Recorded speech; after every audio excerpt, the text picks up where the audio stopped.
Big Boys Neighborhood. Been waiting on this one, man. This damn pandemic. All right, we got Roddy Ricch back in the neighborhood. Roddy, welcome back to the neighborhood, man. I know that this seems a little crazy the way that we're doing it right now. How you been? I'm good, you know, chilling. How was that? Not even how was that quarantine? Because we still in it, man. But when we were deep into it, bro, and I said this on air many a times when you probably didn't even catch it, bro. But I was like, the growth and the way that you were rolling with the success and the songs that were being released. Not only were we banging them here, but I was so ready to see what the lives and the festivals and everything was going to be like, man. Did you feel that same way? Like you blew up, but what about getting out there? Yeah. I feel like over the pandemic, I thought about that more. But I feel like if I would have came out at the time that we was in, I feel like I kind of would have been in a little bit of a simulation mode. Like I wouldn't have been able to give what I know I can give now, if that makes sense. Yeah, it does. And what did you do during? I mean, when we were on real sit down, did that keep you even more creative, or what did you do during that hard sit down time? You know, I feel like I went through a lot, but main thing was like with the music, I feel like it's just giving it everything, or like, you can hear me? Yeah. All right, it's mainly like giving it everything or don't give nothing at all. So that's kind of where I was at. Like if I want to go do shows, if I want to put out any more music, like I was thinking about that all pandemic. It's just like if I'm gonna give them anything, I have to give them 100%, 110. You know what I mean? Hey man, when we get, excuse me for being antisocial and the blow ups on that, and it was crazy because I know you're in the neighborhood and we were talking about it.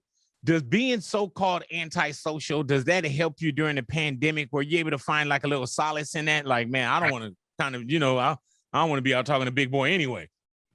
I mean, it for sure showed me that, like, people like kind of treated me like that, like but I mean, it is me. Like, I ain't really too vocal or, you know what I'm saying? Like, just out Right. there like that. But at the end of the day, I feel like people just treated me how they always did. Whoever was hitting me, hit me. Whoever didn't. Like, it kept because it was all the same on me. What was your day-to-day like? Because now, and like I was saying, man, congratulations on the little one, man. Did you felt like with everybody having to sit down, it's not like Roddy sat down, but we all had to sit down and the world changed. Did that give you more time with your little one? Yeah, most def. I feel like that too, sitting down and when I had my son, I was #1 in the world on the billboards, so it was just a crazy time for me, where it was just like everything, not so much changed, but it was just like, okay, like, it was just like a Zen moment almost, like, it was a perfect opportunity to kind of not put a pause on the music, but, just the music kind of just put itself on pause. Yeah. You know what I'm saying? And then it gave me a chance to really establish a foundation for my son and like how I, like, just spending that time, like the real genuine time, you know what I'm saying, with him and not being on the road. Cause before he was born, like I was on the road, Yeah. So it just, it gave me that time to really be able to be there for him. And, I just thank God for that, for sure. Hey man, and when you talk about just the #1s and the success, bro, and what we look like, the last year and some change, 2 years, and then what's ahead of you. Do you ever trip off, Roddy? Because you put the 10,000 hours in, you put the work in. Is it crazy when you jump in either into a car or you go somewhere and everybody knows Roddy Ricch now? I mean, I don't really look at it like that. I feel like I just make the music, and then whoever know me, whoever don't. Like, I don't go outside. I may be in a random state and I'll be walking around by myself. Or I might be in LA and I might be by myself, but nobody knows that. You know what I'm saying? Like, people don't know that. So it's just, I live my life the same. Like, ain't nothing too much really changed for me. I don't plan on changing. I'm gonna move around smart, move around how I got to when I have to. But I mean, I'm not gonna unnecessarily just be, the superstar that everybody make you out to be. You don't gotta be who people say you are. You are who you are. You know what I mean? You gotta know who you are. Has it changed though? You know what I'm saying? Not you changed, you know what I'm saying? But has it changed? You know how people say that there's privileges. There's also artist privileges where if you want to go eat, somebody can say, oh, you know what, that's Roddy Ricch. You know what I'm saying? Once we open up and we really go back to Disney, you know what I'm saying? Have you seen a change in that? I mean, yeah, but I just look at that as like I say, just talent making room for you. Like in the Bible, you know, God say your talent to make room for you. So I just feel like if I tapped into my talent, it just made room for me. That's all I look at it as. I don't look at it like, oh, I'm better than the next man. I feel like I tapped into my talent and God made room for me. That's it. Hey man, so and I know that the question of what's around the corner is so cliche, but we haven't seen a piece or a fraction of you yet, huh, Roddy? I mean, I don't know what that means. That means that, bro, like, I know that there's more greatness that's got to be coming from you. You know what I'm saying? There's absolutely no peak. I mean, we just got to see. You know is it harder now having a catalog of hits? Do you second guess yourself sometimes when you go into the booth? And not second guess as in like negativity, but do you think like, man, like there's an expectation? I feel like with music, I definitely go into it with like intention. Right. And it's just like, I gotta have an intention. Like, what's the, you know what I mean? Like, what's the meaning behind what I'm doing?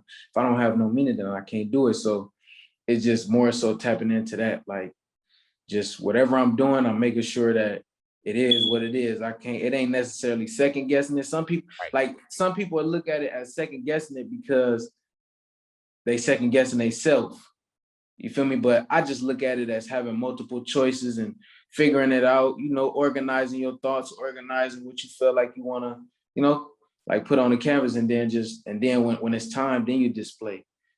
Hey, Roddy, and you are a person that make hit records. You know what I'm saying? Like, I figure even if you and I did a record together, it'd be a hit record. You know what I'm saying? I mean, every song I done made, I mean, y'all done, you know what I'm saying? Y'all break it for me, so you might as well.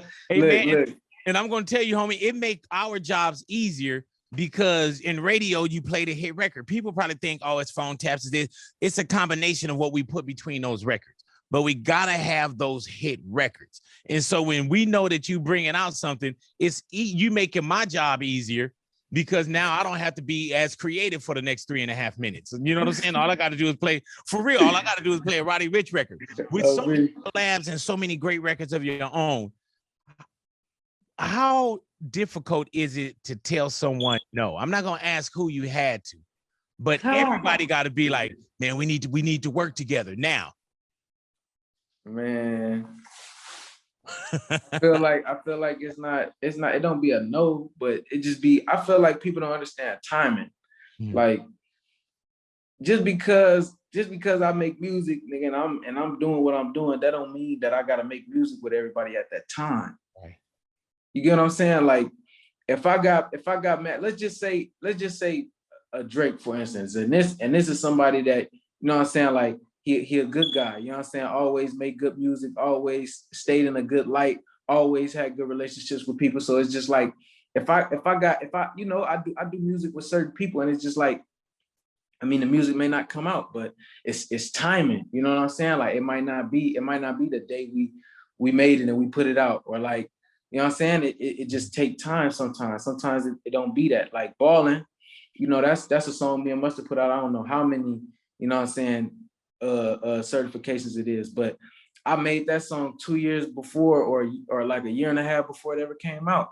But I wasn't blowing that, like, I wouldn't, nigga, put the song out. Like, right. Nigga, I need to get the song out. Like, nigga, I was doing high school tours. Like, I wasn't even, you know what I'm saying? Like, really pulling up Jeep on 4Gs. Like, nigga, I'm doing high school tour. I ain't even really breaking yet, but I'm just doing my footwork. And like, I ain't really get mad at him for not putting the song out on time. He put it a year and a half later, and guess what? The perfect time. Yeah. So it's like, you know. And that timing could be any and everything. You know what I'm saying? Like, and when you say the perfect timing, and is that one of those things, Roddy, now that you really on, that you understand even more so? Because early on, it's like, man, I want to work with this person. I want to work with that person.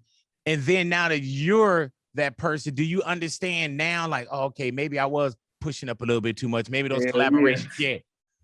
Yeah. You know, I got my story. You had your stories when you running around, you trying to, you bumping a nigga in the car. I'm just, this is what I got going. You know what I mean? It be them stories. So it's just like looking back on it, it's like, damn, I probably shouldn't have came at Buddy like that, or like I probably was a little too into it. But it's like, it just be at them times, you don't know what else to do. Like you more so just be trying to seize the opportunity or like things like that. But then when you get to a point where like, you understand what an opportunist is, and then you like, I really don't want to be an opportunist. You know what I'm saying? Certain things you just be ignorant to until you kind of feel it. And then like, I don't want to be that, or I want to be that. So, it's just timing with it, like on me.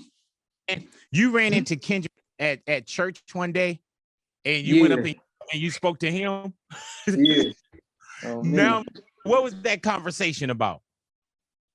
I mean, I vaguely remember it, but it was like, I don't remember like everything he was saying, but I just remember he was telling me to keep going, and that what I already had like kind of figured out in my mind, like it was I was on the right path, like to keep going. And I think at that time, Rigor Mortis was like the song everybody was listening to. How old were you? I believe I was like 12 or 13, like something like that. I mean, damn. So now if a 12 or 13-year-old come up to you in church, how do you handle that? Do you give him the same bars? Like, oh yeah, man, you're on the right track. I just gotta be honest with him, because at the end of the day, obviously he's seen something in me. So it's like he made the right call. You know what I mean? So it's like, shit, if I hear something, I'm like, just work on it some more, or you know what I'm saying, put more thought into it. Like whatever I feel at that moment, if I feel like keep going, you might, you know what I'm saying? Like I'm gonna say that. Like if I feel like, but I ain't gonna lay him down hard. You know what I mean? Right. You ain't gonna crush the dreams, you know what I'm saying? Nah. I'm gonna just, work hard, think about it. Now we kind of just briefly went past Drake. You know what I'm saying? Will you be on Drake's new album that everybody has been waiting on, that Certified Lover Boy? I'm gonna call him. I gotta call him and see. You know what I'm saying? We got a few in the can, and he one of the ones. So it's just like you gotta get in the ring with him and just spar and just see what, you know what I mean? So it just be like their moments. But I mean, whatever he decide, I ain't tripping. I know it's gonna be something legendary. So we just gonna see what it is. Hey man, do you work every day? Are you creating every day, or are you in the studio every day? I feel like my studio is the world. So you just gather it all in, and then you go and create what we love. Yeah, because I feel like if you're in the studio every day, like what are you doing? Like, are you gonna start rapping about the mic?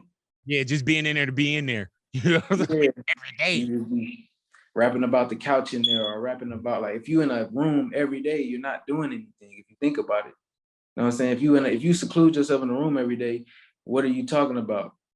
And I'm only 22, so it's just like from now and until 30, say if I would lock myself in a room every day and all I did was tour and go to the studio, like I'd be lying about the things that I'm talking about, because it's impossible for me to be in. Well, you said pretty much in balling, you were kind of lying too. You didn't have all that. So I did. I was pulling up in the Jeep on the 4Gs at the high school tour though. I was working, you feel me? I was getting to where I was going. But when we talk about tours, are you starting to do dates now as far as like putting your calendar together? I feel like they got a few. I'm really trying to work on something special for LA. Yeah. At the end of the year. I got the team working on it day and night for that. So I just want to see. I want to see if I could bring the whole city out and see who fucking with me. You know what I mean? We'll be there. Mm-hmm. Were you directly affected by COVID? Did you get it, or any family members? Like, did it hit close to you? Yeah, it was a few people that got close. I never tested positive for COVID, but it was people like around, like certain people around. So, I just stayed tucked up on me. Right. How do you feel about the vaccination? Have you been vaccinated? Man, I don't, you know how that be going. I don't. My personal, whatever I do, I don't want nobody going and getting no vaccine because Roddy did it, or not doing it. Man, do it because you want to do it. You feel me? I ain't, you know what I mean? I always tell people, man, I wasn't the first to go get the iPhone. You know what I'm saying? I did not get the first iPhone either. You know what I'm saying? So I'll yeah, go. no, I'm I'll just go with waiting to you. see. We go together. You know what I'm saying? We're jumping. You know what I'm saying? and we'll definitely go together. Music wise, man, what's going on with Roddy? You know, with the success of the last albums, as far as the last album with Excuse Me. Are you working on an album? Because I know that we just had Stunning Man, and you always stay active. But are you working on your own things right now? I mean, I always got something in the tuck for sure, but it's just like that timing. OG Snoopy said, "Come to the game when you need it." So that's just what I gotta do. I gotta just, you know what I'm saying? I gotta just wait my turn. Hey man, the Grammys overlooked you. iHeart looked at you. You know what I'm saying? But of course, you want to be recognized for the great work that you do. You know what I'm saying? And being nominated 6 times, and we love you, but not getting the so-called armor. Does that put you in a position, man, where what's your understanding when you get nominated like that and you don't win? I feel like I look at it like art. You know what I'm saying? Like art class. You know what I'm saying? If you tell somebody draw this, or they draw something, and then as an art teacher you take it and you like, man, that's an F. Like I ain't never got an F in art. You know what I'm saying? Like I could scribble some shit on some paper and I get an A just because it's art. It's whatever you interpret it as. So I'm never gonna let nobody grade me. You know what I'm saying? Like A, B, C, D. I'ma always look at art like it's A+ every time you put it out because it's art and can't nobody really grade it like that. So, that was my understanding of what I took from it. That was the lesson I learned from it. Being young and just always looking to older dudes for accolade, like how they did it. You know what I'm saying? Like they might have had 21, 25, 27 Grammys. You know what I'm saying? You just look to them like, if these was the greatest niggas to do it, I want to do it like that. You feel me? If that's what I'm doing it, like that's how I want to do it. But at the same time, you got to look at it like, they can't grade you because everything that you're doing and you speaking on and that you standing on, sometimes them people don't really understand it like that. Hey, Roddy, and also with the Grammys, there was a cross confusion, and I'm not 100% on whatever the Kanye thing was, but what was the reference? And this is me really because I don't know the story. You know what I'm saying? Yeah. I feel like what I was saying, I needed to gather my thoughts more and say it how I wanted to say it. What I was saying was, I grew up looking to a Kanye, a Jay as like, if I do this, I want to have 27 Grammys, 30 Grammys, because that's what they did. You feel me? So when I seen him pissing on a Grammy, it kind of rubbed me wrong because I was like, damn, like, nigga, now that I'm getting nominated, I feel like everybody's shitting on the accolades. So now it's like, it don't even matter. You get what I'm saying? 100. But now that I look back on it, it's like, I don't give a fuck about it like that. But it just in that moment, that's more so what I was thinking. No disrespect to Kanye because he's a legend. He's the guy. I pulled up on him. We chopped it up. You know what I'm saying? So it ain't no disrespect to him, but it was just a way I felt like, man, I wanna aspire to be great as you guys. And you know what I'm saying? Like, I don't want y'all, I'm on my journey. If you retire. You know what I'm saying? If you in it, kick it. You know what I'm saying? That's just how I would play it. But I can't always put my expectations on everybody else. I got to kind of let everybody else do what they gonna do. I still got to do what I got to do. You know what I mean? Hey man, that is a great, I was about to say fucking answer. Yeah. You know what I'm saying? Like for real though, man. And I totally understand where you're coming from. Cause also, and this ain't about Kanye, but watching people early on that, Kanye, he made sure that he got the Grammys. He made sure that he told, you know what I'm saying? Oh, me. I understand when you say like, man, now it's my turn. Y'all trying to make it seem like it ain't worth nothing. Like, no, I want that. Me. Because you put the work in, bro. But and the one thing I love that it doesn't validate how great of an artist you are. You know what I'm saying? So yeah, I don't think that the next album gonna come out and we gonna be like, oh man, what happened to Roddy? He didn't get the Grammy. So listen to this. You know what I'm saying? Nah, it's straight. It's gonna be good. All righty, Roddy. This is for real, or for false. All righty? Let it be known. For real, for false. Your mom sends you prayers every morning. For real. For real. Did you get one this morning? Yeah. I heard that. Now, is it original prayers, or is she sending you affirmations from like the internet that have nothing to do with her son? It'd be a mixture of both. It'd be, sometimes it'd be like just different little, prayers of her own. She pray for my, my son, my family, like everything going on. So it's just like she be just praying for whatever she feel that day. Was your mom always in church? Yeah. Yeah. Did you grow up in the church, Roddy? Yeah. I heard. Me. Were you a part of the church, like as far as like singing, or were you in choir, or did you do anything in the church? We all, what I mean? Like, that's how it just be. Your grandma might drag you, or your mom might drag you to church. Like, that's just how it is. Like, but that's really where I found my original passion for the music, because I used to just watch the drummers or the piano players or like the organ players. Like, I ain't not like that. Forgive me, God, but I ain't really listen to, you know what I'm saying? Like, necessarily what everybody was talking about, but the music part, oh, this cool. Like the music, like, you know, people say, man, music is universal. You know what I'm saying? Yeah. Like you can go to Japan and they rock with you from the feel of it. They probably may not understand every word or not checking for every word, but it's a feeling that they get. That's the same feeling that you was kind of getting when you were in church. Yeah. So I mean, the music was definitely, like, I had different relationships with musicians that, they went on to be great musicians just outside of, church and stuff like that. Like, they be just scoring or whatever they do. It's just like bass players that play on movies, and you know how it go. But like, yeah, like that's where I found my original like love. And then I seen Kendrick, like he went, my mom, I think helped baptize him. You know what I mean? That's how I knew what his real last name was. I ain't gonna do him like that, but you know what I'm saying? Like, I seen his baptismal record. Like, this like, put it to the camera. Put it. But nah. Let me see if you got it on your wall. On me, huh? Swing your camera to the side. Let me see if you got his baptismal record on your wall. Nah, man. These a few, that you got up there. A few things. For real, for false. Yeah. Apparently, they say that you do not write your lyrics down before recording. Oh, I was about to say, nah.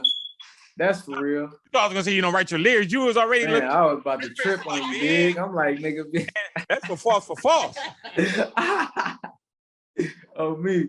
Nah, shit, I don't write. So what's the creative process there? I feel like my everyday memory is kind of like, it's cool, but my musical memory, like, can I remember lyrics? It's like, it's pretty strong. So I might write 1,000 songs. So I got 1,000 raps in my head. So sometimes, like, I hear a song and then I'll be like, man, that sounds like this song I made 2 years ago with this concept. I'm gonna get in the booth. I might just, and I remember it. You know what I mean? Like, so it just like, sometimes that's how I be. Like, I be feeling like my own ghostwriter sometimes. Like, I refer back to something I wrote time ago, refurbish it, talk about how I feel now about the same subject. You don't write it down or you don't put it in your phone? Nah, because it's a feeling. Like, when you talking your talk, it's a feeling. It's not like you trying to come up with something. You know what I mean? Like, so it's easy to remember because it comes from you. You know what I mean? Hey man, you probably forgot more than the person that think they got hit records. You probably got, you know what I'm saying? You probably got more records that you can't even remember that's better than some of the music that we have. I mean, that's possible. You know what I'm saying? But we just gotta see. For real, for false. All righty. Really good at basketball in high school. Quote, I used to be like Michael Jordan in high school, no cap. It was a point, you were a point guard. I was more like Allen Iverson type. So I ain't gonna lie, Jordan was a Duncan type of N-word. I was more like the cross your ass up, kind of breaking your ankles type situation. Damn. So Roddy, if basketball was you, like where you mentioned Jordan and Allen Iverson? I mean, that was my little, you feel me? Like, I for sure wanted to play, but I was just too short on me. So once I realized, you feel me? Like, when we was in middle school, we was all the same height. We come back 9th grade, niggas is 6'4" and 5. And I'm like, I ain't growing no more. And then I come back 10th grade, I still ain't growing. 11th grade, a little bit. I'm like, it ain't for me. I can't do it. Yeah, that's when you start doing that music even more. So you was like, yeah. But you know what's good? At least now you can see all those tall dudes that you played with at your concert. You know what I'm saying? On me. The audience, you're like, hey. All righty, what is Late at Night? Man, it's an experience. You feel me? Shit, some for them to listen to and just listen from the beginning to the end. Let me tell you, man. Let me and sitting here even asking you, Dwight probably thinking like, Big, I shot that to you days ago. Not the damn record, and I'm asking you about a record that they made sure that they sent to me. You know how I could have bootlegged this record in Japan by now? Wow.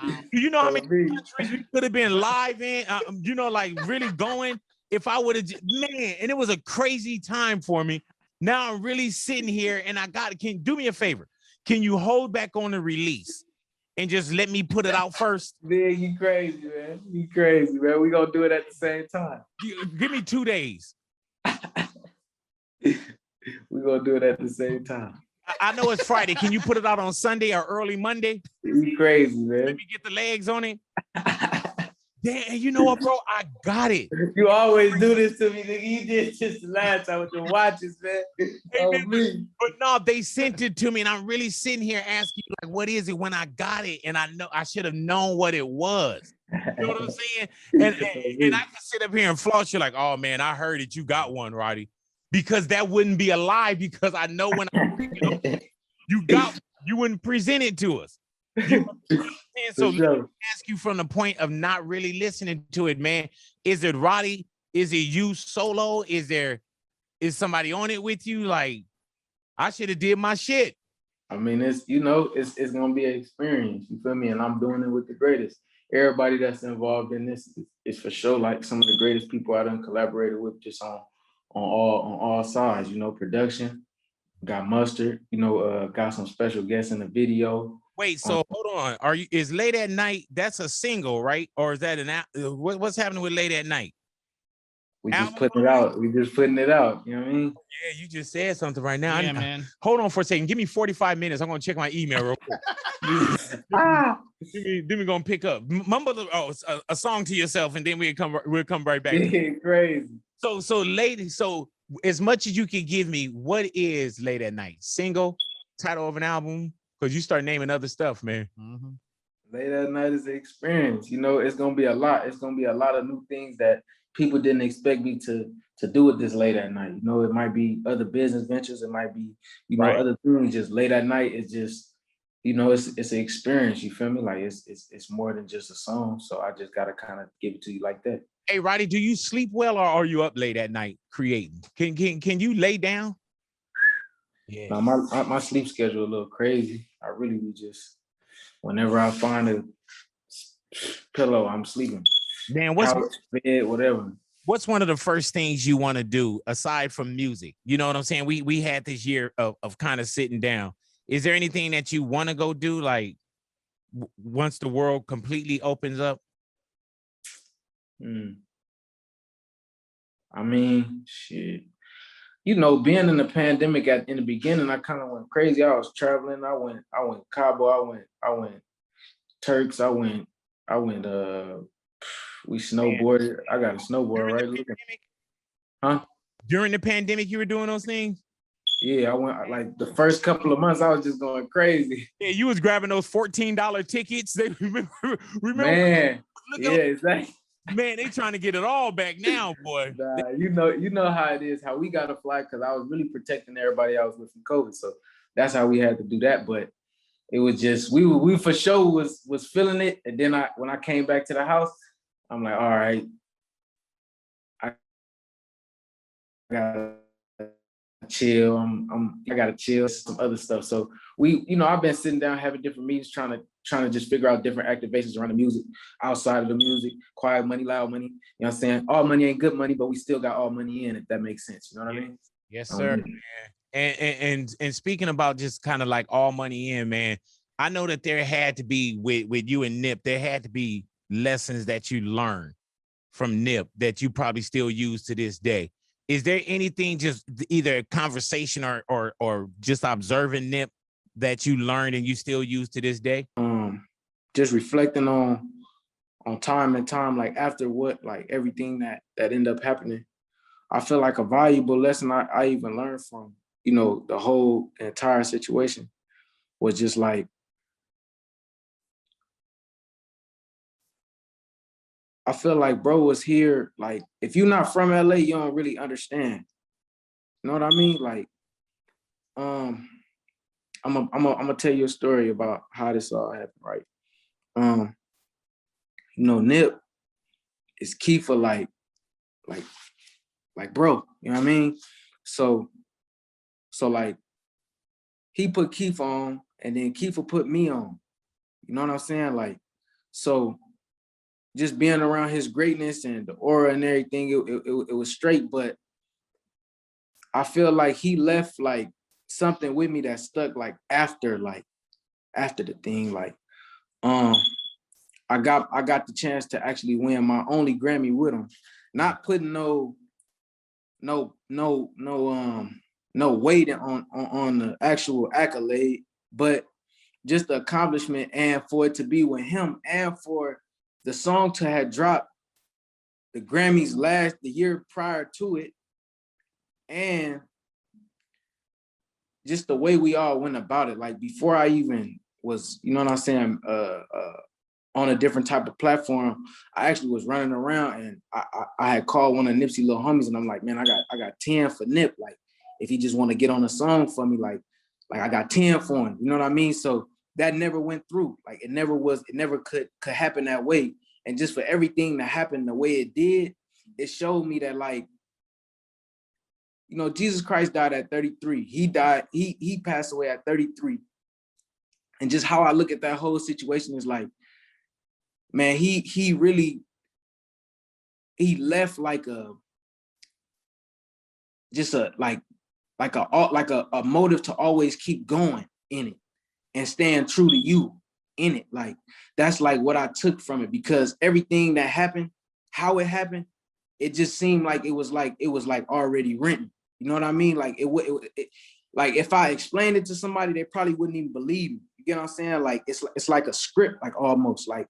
But that shit just be crazy how it ain't even nothing he had to say. It ain't even nothing he really had to do. It was just like his being. You get what I'm trying to say? Like, so that's just like taken away from that, like how I even got to come across and work with bro and even just listen to the different conversations from bro. Like, he talked to some of my homies that was in, you know what I'm saying, a jam. Like, I'm at the studio, like, man, talk to him, like, just give him a little, like, he'll do that for me. Like, just certain things, it just like just how I interacted with him.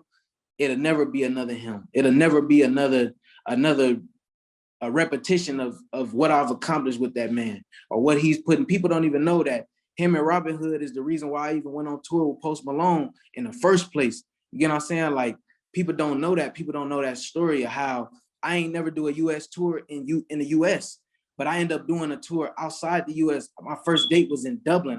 I'm going to places I ain't even know what these people are speaking, like the language they speak, I don't even know. This is an opportunity presented by bruh. The day before my first tour date, we shot Racks in the Middle right before. And I went, you feel me, for my first overseas tour because of them. They didn't ask me for no penny, no dollar, no nothing. Like, never have, never will, never, you know what I mean? Like, did it off the strength of really just being real with me. Like, these are stories that it could go on and on and on, not even about just the opportunity, but just the person he was to me. It never was like, you know what I'm saying? It never was like, oh, I'm here to do this or do that. It just like, he just always was like almost like a big brother for me. You know what I mean? So, Roddy, did you know that Racks in the Middle was special when y'all were making it? I didn't. On me, I told Hit Boy, I ain't gonna lie, I made 5 songs with Future, 6 songs with Future. We was at Chalice. I made 5 or 6 songs with Future. So my voice was really hoarse.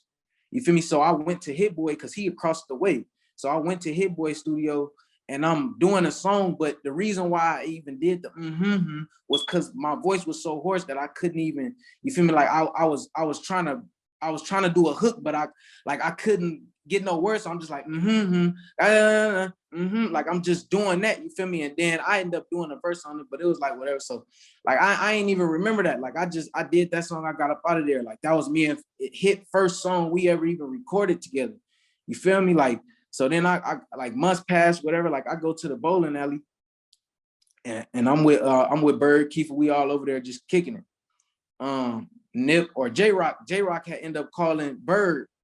You feel me? Like nigga, Nip, he over here going in on bro's song. Like, nigga, y'all gotta pull up and hear this. Like, on me.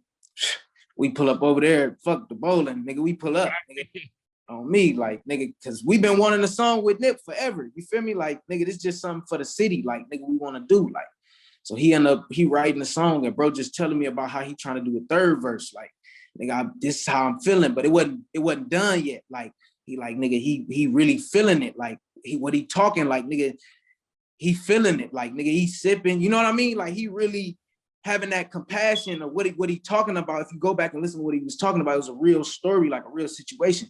So he was really trying to get himself together to speak on what he was saying. You get what I'm saying? So we, in that moment, like, watching that, you feel me? And so I just watched the greatness. Like, I think he did a couple lines. We was there chilling. We chopped it up. I played him a few songs, like, whatever, like, and then we slid, you feel me? And he the song ended up doing what it did. And like, these stories just be what they be, you feel me? Like, I keep them close to my heart, but I just know I'm in this for a reason, big. Like, a lot of these interactions I have with these people, they don't be for no reason. Like, nigga, it be real moments, you feel me? And this pandemic that really allowed me to sit back and kind of ponder on them sometimes, you know what I mean? Hey, man, you also, bro, you continue to be great, brother. You know what I'm saying? Continue to be great. And the way that we watch so many, bro, we're going to continue to watch you as well, bro. And I really thank you for your time. I thank you for coming into the neighborhood and hanging out with us, man. I can't wait till we get in our presence again, bro, where we cross from each other. But I thank you, brother. And you continue to be exactly who you are, man. And appreciate you, big. Roddy, man. All righty. Well, thank you, brother. I'll see you soon. Have you shot late at night video yet? Yeah. But you gotta pull up to the Big Champ video on me. Just let me know, man. Number ain't changed. I'm pretty sure yours has. You know what I'm saying? Nah. It's just, it's gonna be one of them ones. So it's gonna be something to watch for sure. Said that. All right. I don't want to see it come out, Roddy. Then you be like, oh damn, big. I forgot I told you that. Nah. It's recorded. That's what the phone said. They're like, the shit gonna be recorded. So I know they, you feel me? I know they watching. All right. Right there. But I appreciate you, brother. You be good. All right. All right, good looking. Roddy Ricch in the neighborhood, Big Boy's neighborhood.